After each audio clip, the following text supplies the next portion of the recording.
Nós estamos na série Justiça Salvadora, baseada na carta de Paulo aos Romanos. E nós chegamos hoje a este capítulo 8. O capítulo 8. Essa manhã nós temos muito trabalho a fazer. Muito trabalho a fazer. Por isso eu já peço para você o seguinte. Primeiro, que você continue intercedendo ao Santo Espírito, que use a minha vida aí, para poder falar com vocês sobre este capítulo. Segundo, que você pegue aí tudo que você tem para anotar em mãos, seja celular, caneta. Nós vamos trabalhar bastante hoje, pela manhã, para destrinchar esse capítulo. Se você está sendo um acompanhador assíduo dessa nossa série, e porventura leu o capítulo 8 antes de hoje, por exemplo, releu, né, ou leu pela primeira vez, você sabe que nós teremos trabalho hoje. Então eu quero começar logo de uma vez, sem mais delongas. Eu quero começar orando com os irmãos e com as irmãs. Pai de amor, obrigado, Senhor, pela Tua palavra. Obrigado, porque ela chega a nós agora, essa carta de Paulo aos cidadãos romanos, aos crentes em Ti, em Roma, nessa época, que chega até nós, que traz para nós uma riqueza imensa sobre o Teu conhecimento, sobre aquilo que nos é essência, base da nossa fé. Nos guia através da Sua palavra. E que Teu Santo Espírito fale conosco, para a Sua glória, em nome de Jesus. Amém. Até aqui nós vemos que o que tem acontecido na nossa fé é uma revolução de consciência. Essa metamorfose, essa metanoia que aconteceu com a gente, que acontece conosco quando nos entregamos a Jesus e o Espírito de Deus vem habitar em nós, ela causa uma revolução na nossa consciência. Nós vemos que nós éramos naturalmente inclinados para o pecado. E agora, não mais inclinados para o pecado, mas salvos em Jesus Cristo, nós continuamos lutando com o pecado, mas agora inclinados pelo desejo de buscar a Deus, de fazer a Sua vontade. Isso é paradoxal, porque a gente agora, apesar do pecado que ainda insiste em nos acertar, existe uma incapacidade de encontrar prazer duradouro no pecado. É o que Paulo fala, eu pratico o que eu odeio. Eu cometo as coisas que eu não gostaria de fazer. Foi o que nós aprendemos no último capítulo. E esse paradoxo, ele tem umas vantagens, e uma delas é que ele nos mantém longe do legalismo, por exemplo, de que os verdadeiros cristãos não lutam mais contra o pecado. Nos mantém longe desse legalismo. E também nos mantém longe também do outro lado, que é a permissividade. Que os verdadeiros cristãos são humanos e pecam como qualquer outra pessoa. Não, não é bem assim. A gente vive uma crise angustiante de viver essa natureza dupla agora. E essa crise dessa natureza dupla tem uma esperança, a qual ela vai acabar com uma dessas naturezas, a natureza pecaminosa. E um dia seremos só a natureza redimida, glorificada. Essa é a nossa esperança. Porque a gente não aguenta viver, a gente fica aqui, as nossas maiores crises como cristãos é justamente essa natureza dupla.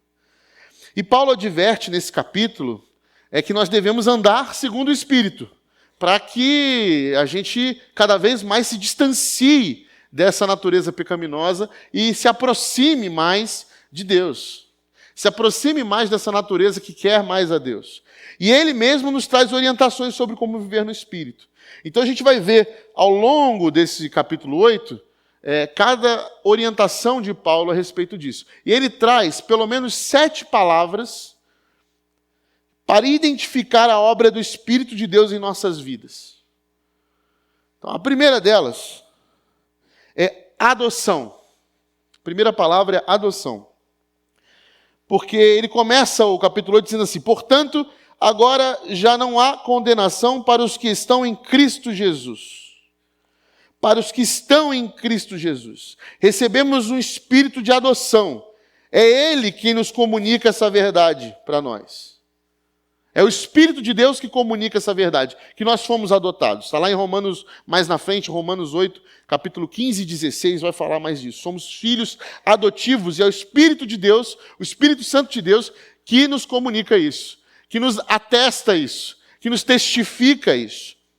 A adoção, ele era um procedimento legal muito mais comum entre os romanos do que a comunidade hebraica, do que na cultura hebraica, por exemplo, ou do Oriente Próximo. E Paulo, como um cidadão romano, estava mais familiarizado com esse conceito de adoção na época, né? E como todo o conteúdo da nossa carta de Paulo carrega esse vocabulário forense, esse vocabulário jurídico, né?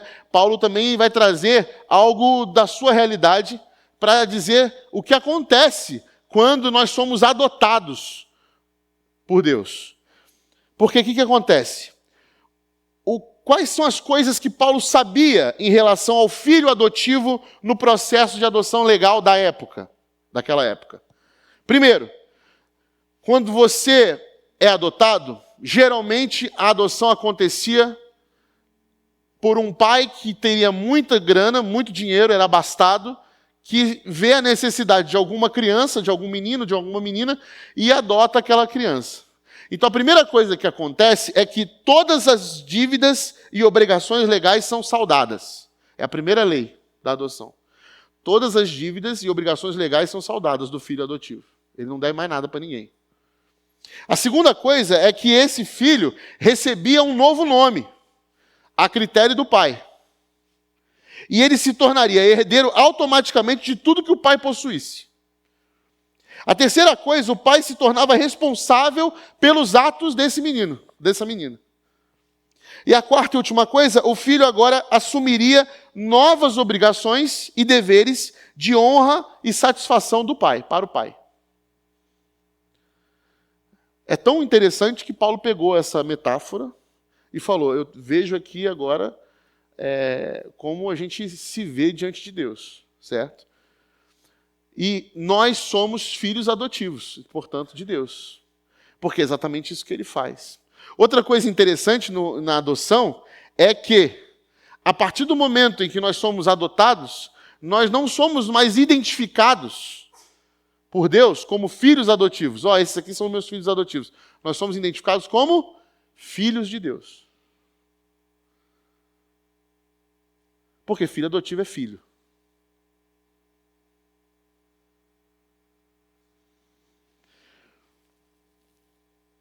Adão, por exemplo, não era chamado de filho de Deus.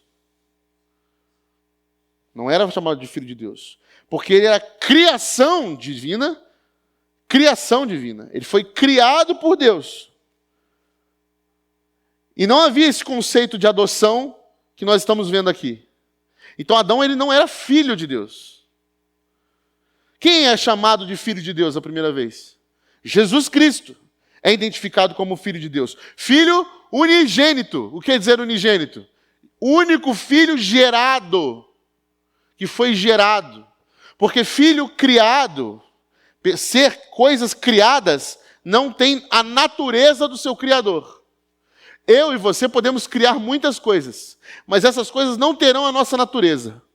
Agora, quando nós geramos algo como um filho, ela carrega a nossa natureza. Certo? É assim também com Deus. Deus criou o homem. E o homem, Adão, esse primeiro Adão, não carregava em si a natureza divina. Apesar de ter sido a semelhança, ele não tinha a natureza divina. Já Jesus, gerado por Deus, filho de Deus, chamado filho unigênito, sim, esse carrega a natureza divina. Quando Jesus vem e esse processo de adoção acontece, nós passamos a entrar e ser vistos como Jesus, como filhos gerados. Gerados aonde? Em Jesus e no amor de Jesus, atestado pelo Espírito Santo de Deus que agora habita em nós. É como se o Espírito fizesse essa inserção, nos inclui, nos joga dentro de Jesus Cristo. Quando criamos, não criamos algo da mesma natureza, mas quando geramos, geramos algo da mesma natureza. Portanto, como filhos adotados, nós somos convidados a viver como Jesus em relação a Deus. Até a chegada de Jesus, ninguém ousava chamar Deus de Pai. Por quê? Porque dizer que Deus era Pai é dizer que eu possuía a mesma natureza que Ele. Jesus é o que nos ensina a chamar Deus de Pai. Melhor e maior, Ele nos ensina a chamar Deus de Papai, Abba Pai. A intimidade de uma criança. E é esse Espírito de Deus que faz essa adoção, que faz todo o processo de adoção em relação a Deus.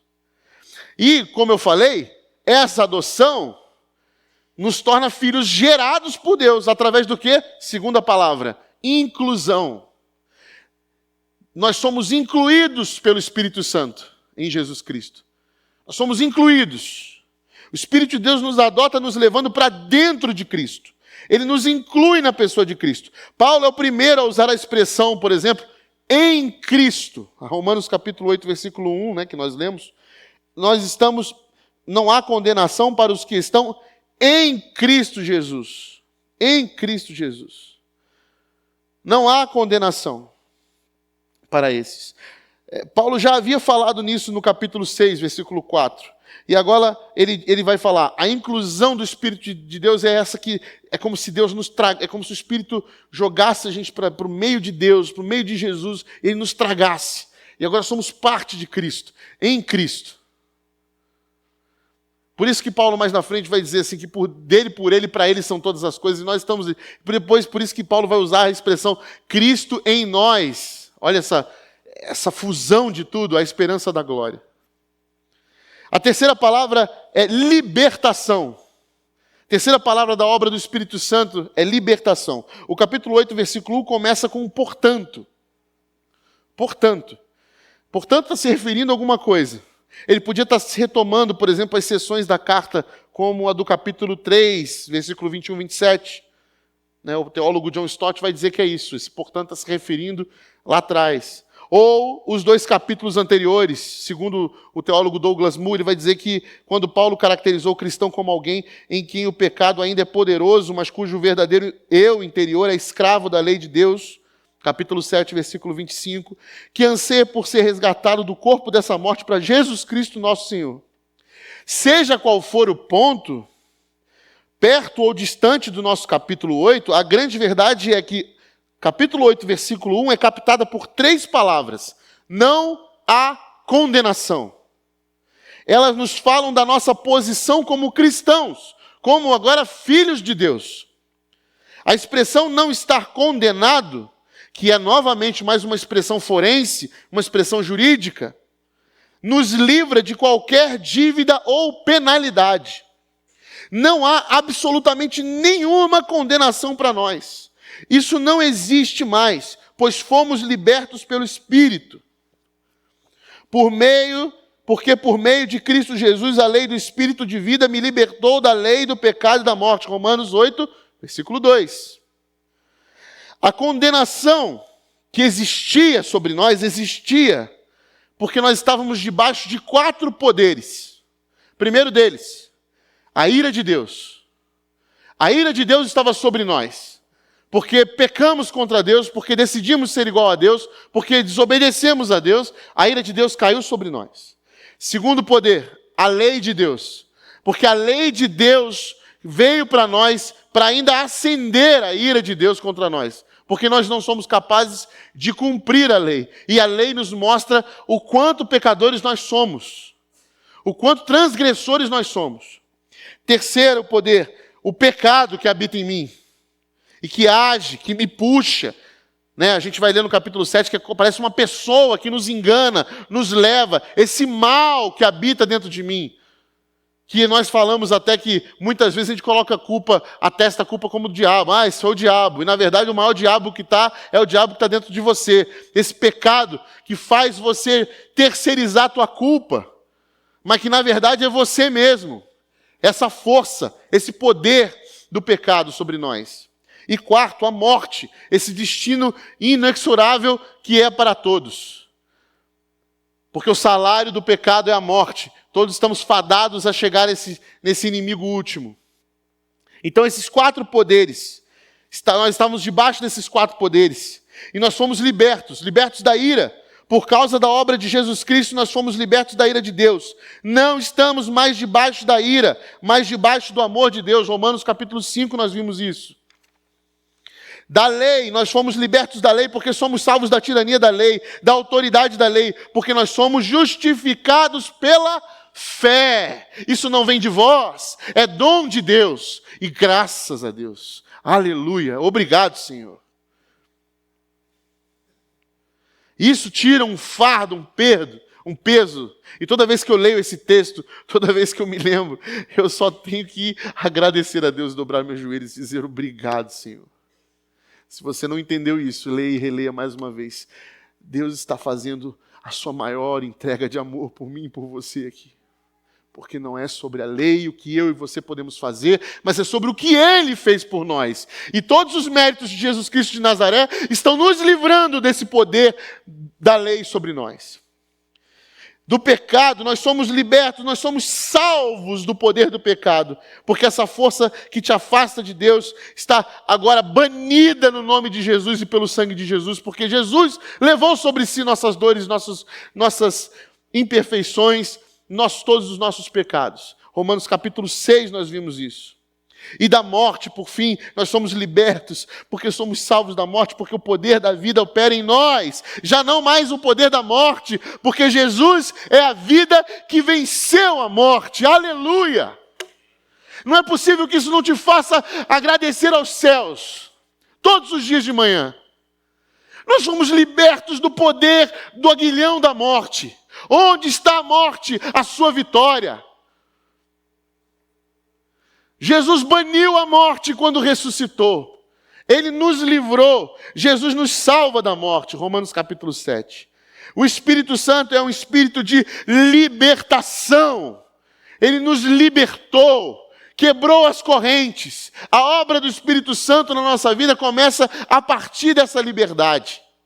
Desses 4 poderes. Não há mais condenação alguma para nós. Veja, não há condenação alguma. Não há possibilidade disso voltar para nós. Isso não se perde. Isso é presente, foi dado, acabou, fim. Não existe condenação sobre nós, meu irmão e minha irmã.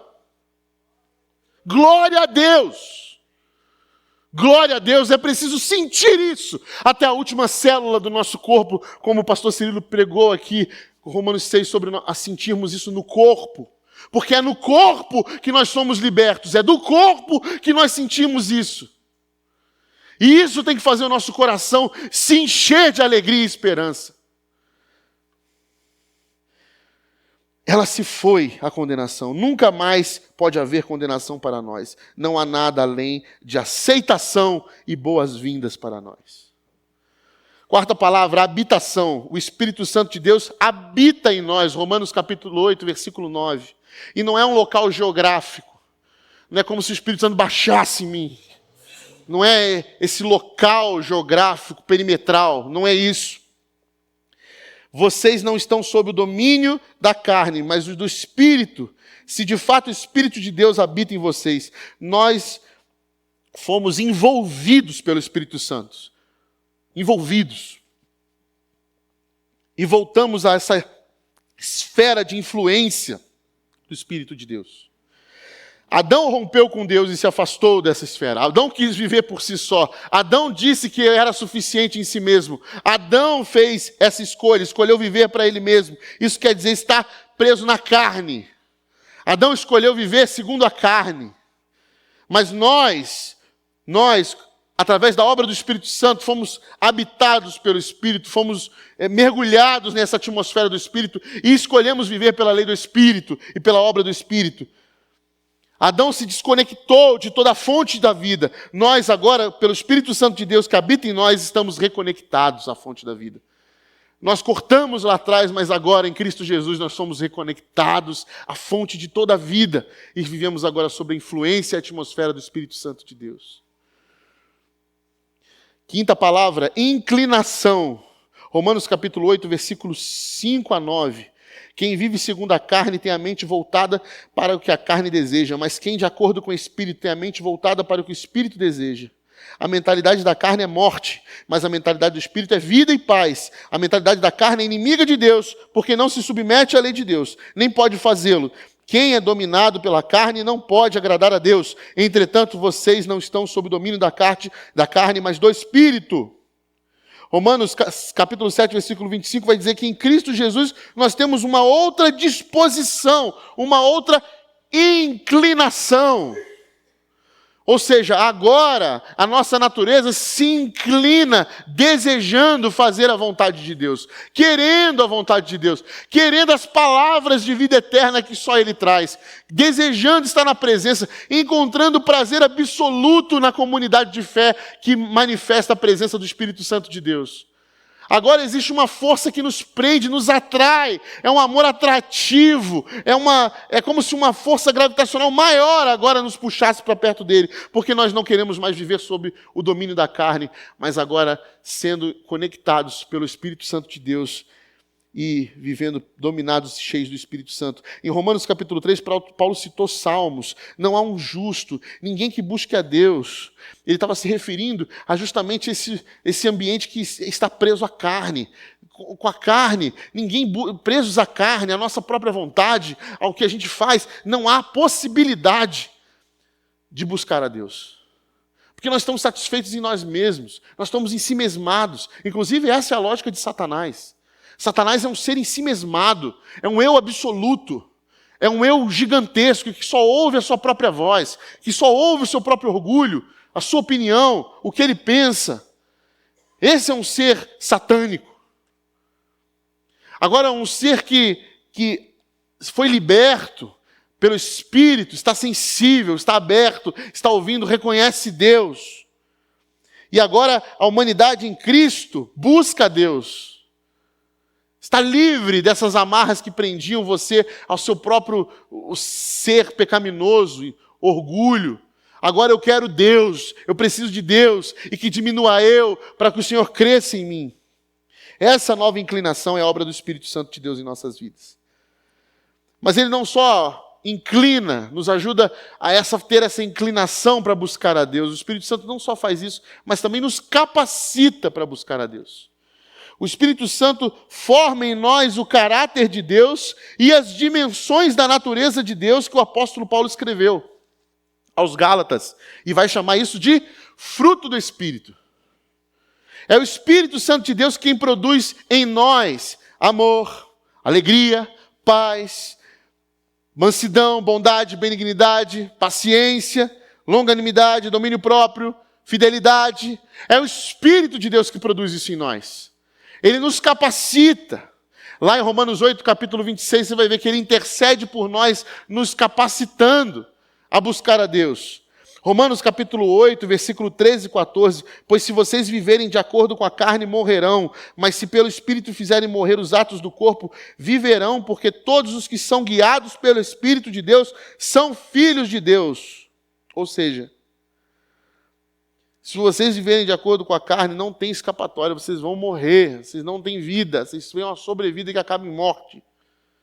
Mas se pelo Espírito fizerem morrer os atos do corpo, ou seja, renunciar, dar um passo para trás, se submeter, dar espaço, vocês viverão, porque todos os que são guiados pelo Espírito de Deus são filhos de Deus. O Espírito Santo não apenas gera em nós o desejo por Deus, mas nos capacita a viver para Deus. Por isso é importante o desenvolvimento da comunidade de fé, os frutos do Espírito. Porque quem dá fruto mostra que está sendo guiado pelo Espírito. Pessoa paciente, longânima, pessoa bondosa, amorosa, pessoa que busca paz, pessoa que está entregue, humilde, resiliente em relação às relações de amor e de afeto, capaz de abrir mão, capaz de buscar harmonia, capaz de perdoar e ser perdoado, reconhecer seus erros, uma pessoa alegre, são frutos do Espírito, gerado em nós pelo Espírito, que mostra que nós estamos vivendo segundo o Espírito, buscando a Deus. Agora, se é uma pessoa mesquinha, egoísta, rancorosa, não perdoa ninguém, acha que está sempre com a razão, não convive, vai embora, não fala oi, não dá tchau, não se relaciona, não se permite viver os encontros, acha que a sua opinião é a mais certa de todos e todo mundo está errado, só você que está certo, não escuta ninguém, só uma pessoa guiada pela carne. Ela não está sob a atmosfera e o guia do Espírito Santo de Deus, não está de jeito nenhum. Pois é de Deus, Filipenses capítulo 2, 13, quem efetua em vocês, tanto o querer quanto o realizar, de acordo com a boa vontade dele. É por causa da obra do Espírito de Deus que existe em nós bondade. Eu acho interessante que algumas pessoas, para justificar a ausência de Deus na terra, eles falam sobre a maldade. Pô, se tem tanta maldade no mundo, como pode existir um Deus nesse mundo? Mas quando a gente fala de bondade no mundo, por que não serve para justificar a sua presença, então, a sua existência? Se existe o mal no universo, que pode questionar a existência de Deus, e a bondade que existe não afirmaria, então, a existência de Deus? É isso que Paulo está dizendo. Porque a bondade que nós produzimos é fruto do Espírito.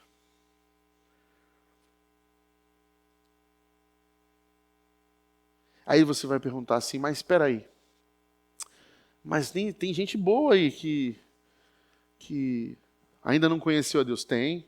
E você sabe que existe algo chamado graça. E que atua em diversas atmosferas e cenários que nós não fazemos ideia. A gente é condicionado a achar que Deus age da forma que nós queremos que Ele age. Dentro de uma caixa, dentro dos ritos que nós pensamos. Mas Deus é muito maior do que este ambiente aqui. Deus é muito maior do que a nossa mente, do que nós podemos sonhar, pensar. E Ele age.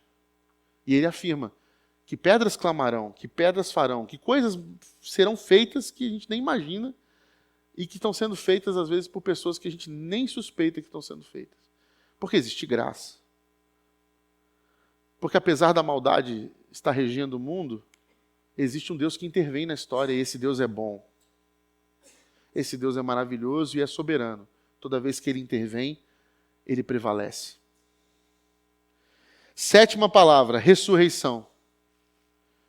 Romanos capítulo 8, versículo 11 diz, e se o Espírito daquele que ressuscitou Jesus dentre os mortos habita em vocês, aquele que ressuscitou a Cristo dentre os mortos também dará vida a seus corpos mortais por meio do seu Espírito que habita em vocês. Romanos capítulo 8, 17, se somos filhos, então somos herdeiros, herdeiros de Deus e co-herdeiros com Cristo, e se de fato participamos dos seus sofrimentos, para que também participemos da sua glória. É o Espírito Santo de Deus que nos anima com essa esperança, meus irmãos. Que esperança? Da redenção do nosso corpo mortal, que é a vitória definitiva sobre a morte. Essa nova vida é a nossa esperança. E tem de ser, porque é isso que nós celebramos na Páscoa, a nossa maior festa, a ressurreição. Jesus ressuscitou e um dia nós ressuscitaremos para a glória de Deus. É a nossa esperança de que um dia esse corpo mortal, que vive atormentando a gente ainda com desejos pecaminosos, com desagrados ao Deus que nos ama, ao Pai amoroso, que nós não suportamos e tínhamos que conviver, e graças ao Espírito Santo nós conseguimos ainda produzir coisas boas, é desse dia que nós nos viremos livres de fato desse velho homem e receberemos um corpo glorificado. Ontem eu fui a um velório, e geralmente eu vou ao velório sozinho, mas ontem, por um acaso de logística, eu estava com a minha família. Eu, a Priscila e os meus 3 filhos. E aí, quando a gente chegou no cemitério, eu parei o carro um pouco mais distante, eu falei assim, eu não queria que as meninas também estivessem naquele ambiente, mas é o suficiente. Primeira vez as meninas no cemitério, foi um arquipélago de perguntas, foi uma lista, né, de perguntas assim, tipo, das mais inimagináveis. Assim. É bom quando elas vêm de vez em quando, mas dessas vezes vieram todas juntas. Principalmente da mais velha. E uma das coisas que ela ficou questionando era o que ia dentro daquela caixa grande. Porque se é um lugar, eu falei para você, o cemitério é um lugar de despedidas, por isso as pessoas geralmente estão tristes. Porque as pessoas vão morar com o Papai do Céu, Se a pessoa vai morar com o Papai do Céu, o que é isso aqui que está descendo? Aí eu falei assim, é o corpo. É o corpo? Então só foi a cabeça? Criança, gente, criança é assim. Vocês sabem disso, né? Eu falei, não, o corpo inteiro está ali. Mas ele não foi para o Papai do Céu? Foi, filho, mas ele recebeu um novo corpo. Um novo? Aí eu já assim na minha cabeça, meu Deus, eu estou começando a fazer teologia, com minha filha tem 5 anos. O que eu vou fazer daqui para frente? Essa conversa vai atingir profundidades que eu não estou acostumado. Ela, mas um novo corpo? Mas é um corpo diferente, igual? Eu falei, eu não sei, é um novo corpo. Mas você vai continuar sendo bonitão, papai? Eu até gostei do elogio. Eu falei, claro, filho, eu vou continuar sendo até mais bonito. Ela, nossa, que legal. Mas por que o Papai do Céu dá um corpo? Ele não gosta do nosso agora? Gente, é isso, entendeu? Mas eu acho interessante porque o autor de Eclesiastes ele vai dizer isso, né, que o cemitério é um lugar bom para muitos questionamentos e reflexões, mais até do que qualquer outro ambiente. E gerou conversas profundas ali com ela, mas me fez lembrar disso aqui que nós estamos estudando aqui. Essa esperança de que receberemos um novo corpo. Por quê? Porque esse corpo, eu falei para ela, filha, esse corpo está suscetível à morte. Esse corpo fica dodói.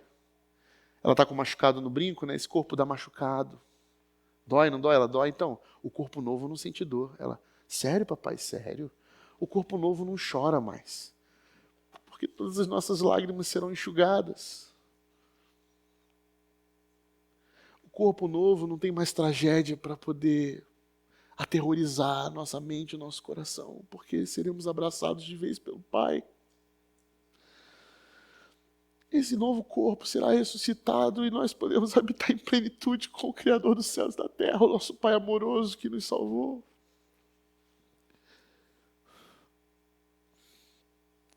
É sobre essa esperança que o Espírito está falando aqui, sobre o dia em que seremos glorificados junto com o Pai por causa do seu amor por nós. E aí a gente chega num período da carta que Paulo faz assim, que diremos, pois, meus irmãos, a respeito dessas coisas? E eu pergunto para vocês, que diremos, pois, a respeito de todas essas coisas? A respeito desse mundo que traz tanta dor para a gente vive nessa luta. Bom, na ressurreição a gente descobre que a vida da ressurreição é para nós promessa, potência e possibilidade. Colossenses 3 diz assim, versículo 1 a 3, portanto, já que vocês ressuscitaram com Cristo, procurem as coisas que são do alto, onde Cristo está assentado à direita de Deus. Paulo está dizendo, não se esqueçam que nós seres humanos existimos, e tudo quanto nós somos, e tudo quanto nós podemos é por causa de Deus. Fica claro o que de fato é uma boa notícia do Evangelho para nós. Qual é a boa notícia? Não é que nosso Deus é um Deus irado que vai mandar todo mundo para o inferno por causa dos nossos pecados. Isso não é uma boa notícia. A boa notícia é que Ele nos ama e nos salvou e nos libertou e que seu Santo Espírito está à disposição para todo aquele que crê em Jesus seja liberto, seja salvo e será ressuscitado no último dia. O que diremos, pois, sobre essas coisas? Sobre a realidade que nos contraria nesse mundo, sobre a morte e a maldade que ainda temos que conviver até esse dia final. O que diremos, pois, Rosa? O que diremos, pois, Rubens? O que nós diremos, Sônia? O que nós diremos? Primeira coisa que nós diremos, Deus é por nós. Deus é por nós. Essa é a primeira coisa que ele fala, Deus é por nós. Romanos capítulo 8, versículo 31. Que diremos, pois, dessas coisas? Deus é por nós. E quem será contra nós? Porque Deus está conosco. Mas isso não é um convite à briga. Como, meu pai é o Anderson Silva, você vai querer me encarar? Não. Isso é um convite a fique em paz. Deus é por nós, mesmo diante do vale da sombra da morte. Deus é conosco, inclusive. Segunda coisa, Deus entregou seu Filho Jesus, Romanos capítulo 8, versículo 32. Paulo está respondendo para nós aquilo que ele perguntou na carta. Deus é por nós. Aqui diremos, pois, essa coisa. Primeiro, Deus é por nós. Segundo, ele entregou seu Filho. Aquele que não poupou seu próprio Filho, mas entregou por todos nós. como não nos dará juntamente com ele e de graça todas as coisas? Terceira coisa, ele não deixará de nos dar aquilo que é necessário para cumprir seu propósito eterno para nós. Qual é o propósito eterno de Deus para nós? Bom, Romanos 8, 28 a 30. O que diz lá? Romanos 8, 28 a 30. Sabemos que Deus age em todas as coisas para o bem daqueles que o amam, dos que foram chamados de acordo com o seu propósito, pois aqueles que de antemão conheceu também os predestinou para serem conformes à imagem de seu Filho, a fim de que ele seja o primogênito entre muitos irmãos.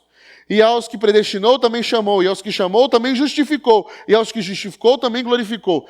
Esse é o propósito eterno de Deus para nós, nos resgatar para o seu relacionamento, para sermos jogados novamente na Trindade, onde tudo era perfeito, onde não havia mácula, a criação conforme Ele gostaria que fosse, o propósito eterno de Deus, justificar a toda a humanidade. Esse é o propósito. E tudo que Deus puder fazer para que se cumpra esse propósito, Paulo está dizendo, Ele vai fazer. Ele vai fazer. Como não nos dará juntamente com ele de graça todas as coisas? Diz o pastor e compositor John Newton. Tudo é necessário no que ele envia, e nada pode ser necessário no que ele retém. Quarta coisa, Deus escolheu não imputar contra nós o nosso pecado. Romanos 8,33. Quem fará alguma acusação contra os escolhidos de Deus? É Deus quem justifica. Deus escolheu o perdão para sustentar todo o universo. Deus escolheu o perdão para fazer justiça. Essa é a justiça salvadora. E Ele não nos imputou. Ele escolheu não colocar pecado sobre nós. E sobre quem Ele colocou? Sobre seu Filho Jesus. Por isso nós fomos incluídos nele pelo Espírito Santo. Por isso Ele nos deu, Ele entregou o seu Filho Jesus para nós. Porque Ele nos amou. Quinta coisa, Jesus ressuscitou. O que nós diremos? Nós diremos que Jesus ressuscitou por nós, e em nosso favor. Romanos 8,34. Quem os condenará? Foi Cristo Jesus que morreu, e mais, que ressuscitou e está à direita de Deus. Jesus fez a obra completa.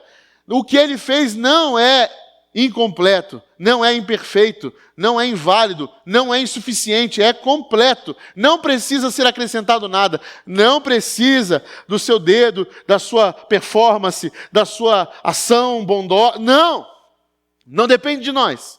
Cristo ressuscitou. Ele morreu, mas Ele ressuscitou. E nós vamos ressuscitar com Ele, para a glória de Deus.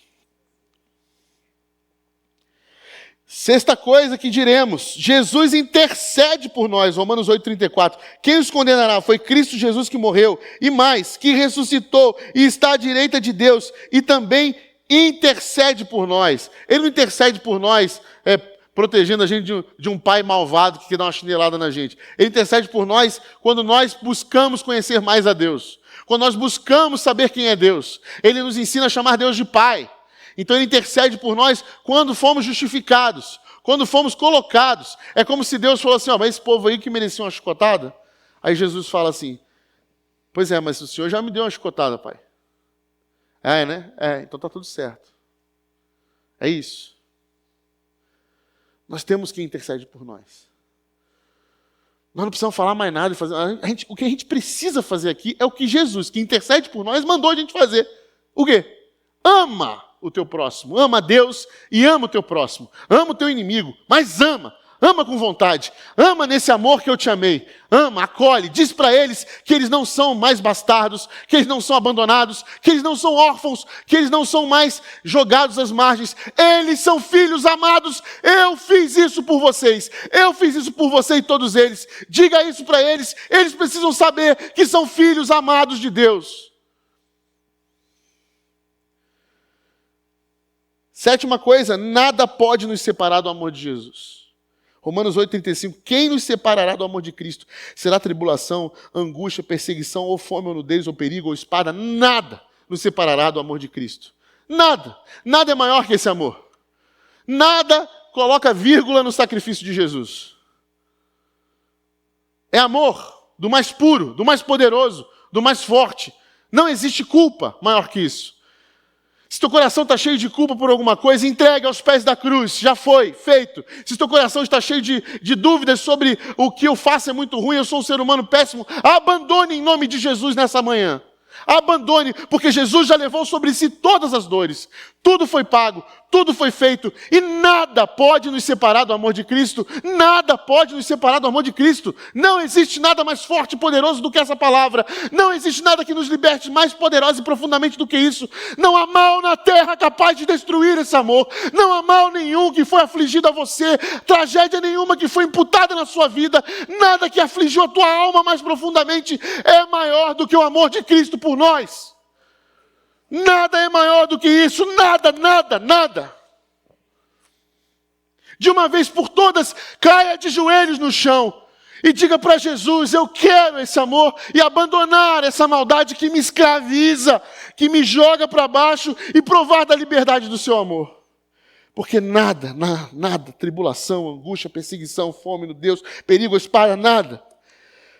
Oitava coisa, eu estou disposto. O que diremos, pois? Eu estou disposto a sofrer por amor de Jesus Cristo. Romanos 8,36. Como está escrito, por amor a ti, enfrentamos a morte todos os dias. E somos considerados como ovelhas destinadas ao matadouro. Porque é por causa desse amor que nós vamos para o embate. Mas não é um embate para matar o outro irmão. É um embate contra o pecado, irmãos. Contra potestades. Contra malvado. Contra o Satanás do mal que habita em nós. É contra esse. A nossa guerra não é contra carne e sangue, mas contra principados e potestades. É contra a maldade. Não é contra o irmão que está imerso na maldade. Ele precisa ser liberto. E nós vamos. A gente parece que se fantasia de super ovelha. Né? O que é super ovelha? Você está lá, indo para o matador. O que uma ovelha faz quando vai para o matador, vai para o meio dos lobos? O que ela faz? Uma ovelha normal. O que ela faz? Ela é devorada, irmãos. Ela não abre a lã, super ovelha, e bate nos lobos. Sai batendo em todo mundo. Apologética cristã, porque eu sou melhor que vocês. Eu vou defender minha fé, a igreja vai perseverar. Vou lutar pelos direitos da igreja. Jesus não mandou você fazer isso. Jesus é o cabeça dessa igreja, ele não mandou você fazer isso. Ah, mas se a igreja morrer, é para o martírio que a gente vai. É isso que acontece. Nós somos ovelhas, nós não somos lobos. E a ovelha morre estraçalhada por lobo, em nome de Jesus de Nazaré. Porque foi isso que Jesus fez por nós. Morreu estraçalhado por mim e por você. Mas o mais importante, seu amor ressuscitou. E ressuscitará nós, todos nós, ovelhas que vão para o martírio em nome de Jesus, pelo outro, por causa de nome de Jesus de Nazaré. 9. Está acabando, irmãos. Creia no final. A vitória final é nossa. O que diremos, pois, sobre essas coisas? A vitória final é nossa. Romanos 8,37. Mas em todas essas coisas somos mais que vencedores por meio daquele que nos amou. A minha filha mais velha, ela gosta de... É um novo gosto que ela desenvolveu. Filmes dos anos 90. Agora ela está vendo, já viu pela terceira vez, Ninguém Segura Esse Bebê. Ela gosta. Não sei explicar por quê, tá? Mas ela vê, e ela gosta de ver. Qualquer hora que eu... Vamos ver um filme, filha? Bota aí, Ninguém Segura Esse Bebê, toda hora. Vamos ver um filme novo. Vamos ver esse filme aqui, ó. Ela, é legal. Mas eu tenho medo. Eu falei, por que você tem medo? Ah, porque eu não sei o que vai acontecer. Você não sabe o que vai acontecer. Mas esse você gosta? Eu gosto. Mas por que você gosta? Porque eu já sei o que vai acontecer. Aí quando o bebê está lá, eu falo para ele assim, não, pode ficar tranquilo, você não vai morrer. Ó, tá vindo aqui, esse gorila não vai te matar. Eu já sei o que vai acontecer. Vai estar tudo certo. Esse aí eu não sei, pai. Vai dar tudo certo, meus irmãos. A gente já recebeu o spoiler. Vai dar tudo certo. A gente sabe o final. A vitória já é nossa, porque somos mais que vencedores. Nós já sabemos. Sabe o que a gente faz? A gente anda em comunidade por causa disso. Porque volta e meia a gente esquece que a vitória é nossa. Volta e meia o fardo da luta contra o pecado está esmagando a gente. E aí tem que ter alguém para dizer para a gente assim, calma, filho, Jesus já levou o nosso fardo, a vitória já é nossa, vamos lá, levanta. Eu me lembro de um filme que eu gosto, é o meu filme, é o meu filme preferido, é a minha sequência preferida, que é O Senhor dos Anéis. E tem um momento muito icônico no Senhor dos Anéis, que é quando o Frodo está lá na Montanha da Morte, tendo que levar o anel, para destruir o anel, e ele cai, não consegue, fala que está morrendo, que o fardo é muito pesado. E o amigo dele, o Samwise, ele vira pro Frodo, abraça ele e começa a falar sobre o que virá. A promessa do que virá do condado. Eu já posso ver as gramas verdinhas, não sei quem é se alimentando. E ele começa a falar como um sonho, e o Frodo começa a imaginar aquilo. E o Frodo está ali entregue, com aquele peso do mal no colar dele. E o Sam fala para ele assim: eu não posso carregar o seu pecado, mas eu posso carregar você. É isso que a gente faz como igreja, meus irmãos. É por isso que a gente está aqui junto em comunidade. Eu não posso carregar você, Paulo, carregar o seu pecado, Paulo, porque ele já foi carregado. Mas eu posso te carregar. Eu não posso carregar o seu pecado, Elídio, porque ele já foi. Mas eu posso te carregar. É por isso que a gente se junta. É por isso que Jesus nos deu essa família. Para nos lembrar que existe um final em que a vitória é nossa em nome de Jesus. E que, se possível, se precisar, eu vou carregar você até os portões do inferno, tirar você de lá e levar até o final comigo nessa caminhada. Porque é isso que nós fazemos como família. E por último, nada pode nos separar do amor de Deus que está em Cristo Jesus. Romanos 8, 38 e 39. Finalmente. Pois estou convencido de que nem morte nem vida, nem anjos nem demônios, nem o presente nem o futuro, nem quaisquer poderes, nem altura nem profundidade, nem qualquer outra coisa na criação será capaz de nos separar do amor de Deus que está em Cristo Jesus, nosso Senhor.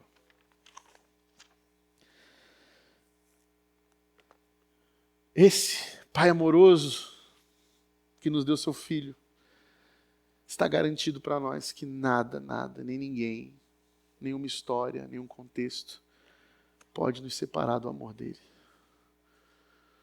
Nada, nem ninguém pode te separar do amor de Deus que está em Cristo Jesus. A jornada não é tão simples, eu sei. Eu não sei o que está no teu coração, eu não sei como é que é a tua vida, eu não sei quais são as tuas tragédias, eu não sei qual é a tua história. Deus sabe. Deus sabe. Cristo sabe. E Ele está dizendo para você o seguinte: nada pode separar você do amor de Deus. Nada.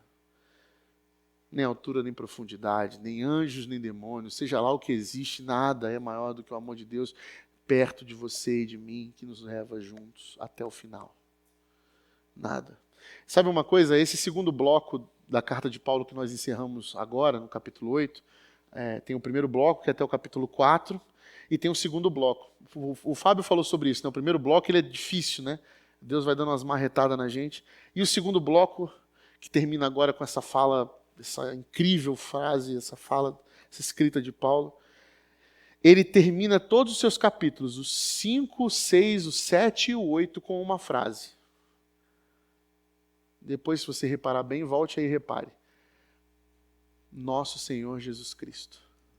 Nosso Senhor Jesus Cristo. Nosso Senhor Jesus Cristo. Paulo termina todos os capítulos com essa afirmação. Para lembrar primeiro que o Cristo não é seu nem meu, ele é nosso. Ou seja, essa comunidade, essa caminhada, ela é uma caminhada comunitária, necessariamente. Pelos motivos que já falei aqui. Segundo, porque é nos méritos de Jesus de Nazaré, Jesus Cristo, nosso Senhor, que nós nos agarramos e vamos até o final. É sobre Ele, é por Ele e é para Ele que são todas as coisas. E é por causa dele que o amor de Deus está sobre nós. E nada pode nos separar dele. Se você chegou essa manhã aqui aflita, com medo, pensando em tudo que você já viveu, tudo que você já passou, achando que não é merecedora, que não é merecedor, ninguém é merecedor e nem merecedora. E nada do que você fez ou deixou de fazer pode te separar do amor de Deus. Esse que Jesus nos ensinou a chamar de Pai, que nos adotou e nos deu seu Espírito para essa caminhada até que ela se consuma e seremos ressuscitados com Cristo Jesus. Até lá, nós vamos juntos, de mãos dadas. E para toda dor e tragédia a gente vai clamar nosso Senhor Jesus Cristo. Para cada passo, cada momento de dor da nossa alma, nosso Senhor Jesus Cristo. Porque é nele, e é por ele, e é para ele que são todas as coisas.